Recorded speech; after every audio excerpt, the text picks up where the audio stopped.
Post office parcel വഴി കഞ്ചാവ് കടത്ത്. മേഘാലയയിൽ നിന്ന് സുഹൃത്തുക്കളുടെ പേരിൽ കേരളത്തിലേക്ക് കഞ്ചാവ് കടത്തിയ കേസിൽ 2 പേർ കൂടി അറസ്റ്റിലായി.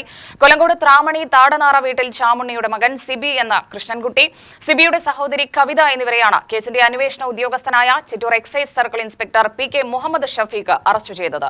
കൊല്ലങ്കോട് പോസ്റ്റ് ഓഫീസിൽ പാഴ്സലായി വന്ന 7 കിലോ കഞ്ചാവ് പിടികൂടിയ കേസിലാണ് അറസ്റ്റ്. കേസിൽ ഇതുവരെ അറസ്റ്റിലായവരുടെ എണ്ണം 5 ആയി. കഴിഞ്ഞ ഫെബ്രുവരി 4-നാണ് കൊല്ലങ്കോട് പോസ്റ്റ് ഓഫീസിലേക്ക് മേഘാലയയിൽ നിന്നും ഒരു പാഴ്സൽ എത്തിയത്. സംശയം തോന്നി പരിശോധിച്ചപ്പോൾ 7.3 കിലോ കഞ്ചാവാണ് കണ്ടെത്തിയത്. സംഭവത്തിൽ സഹോദരങ്ങളായ കൊല്ലങ്കോട് സ്വദേശി R സഞ്ജയും സഹോദരൻ R രാഹുലും എക്സൈസ് പിടിയിലായിരുന്നു. ഇവരുടെ പേരിലാണ് കഞ്ചാവ് പാഴ്സൽ എത്തിയത്. തുടർന്ന് നടത്തിയ അന്വേഷണത്തിൽ കഞ്ചാവ് ഓർഡർ ചെയ്ത കൊല്ലങ്കോട് ത്രാമണി സ്വദേശി താടനാറ വീട്ടിൽ ബാബുവിന്റെ മകൻ ജിജിറ്റിനെ പാലക്കാട് പുത്തൂരിലെ വാടക വീട്ടിൽ ഒളിവിൽ കഴിയവേ ജൂൺ 25-ന് 3-ാം പ്രതിയായി അറസ്റ്റ് ചെയ്തിരുന്നു.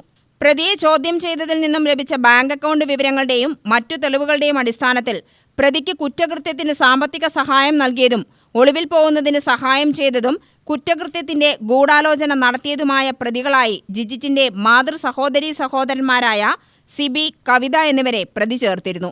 എന്നാൽ ഇവർ മുൻകൂർ ജാമ്യം നേടുകയായിരുന്നു. കോടതിയുടെ ജാമ്യവ്യവസ്ഥകൾക്ക് വിധേയമായിട്ടാണ് ഇപ്പോൾ പ്രതികളുടെ അറസ്റ്റ് രേഖപ്പെടുത്തിയത്. മേഘാലയയിൽ നിന്നും കഞ്ചാവ് പാഴ്സൽ അയച്ച ആളെക്കുറിച്ച് അന്വേഷണം നടത്തുന്നുണ്ടെന്ന് ചിറ്റൂർ എക്സൈസ് അറിയിച്ചു. UTV news, Palakkad.